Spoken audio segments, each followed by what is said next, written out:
Hello friends, এগুলো হচ্ছে মহাশুল। একসময় নদীতে হয়, কিন্তু এখন এটি হ্যাচারিতে রেণু উৎপাদন করা হবে। আপনারা এগুলো রেণু পাবেন, ছোটো ছোটো বাচ্চা আমরা দিতে পারবো কিছুদিনের মধ্যেই। মহাশুল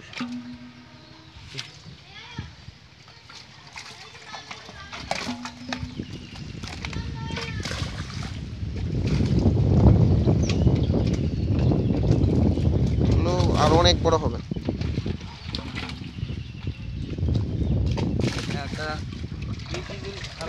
2-3 কেজি ওজনের হবে একটা।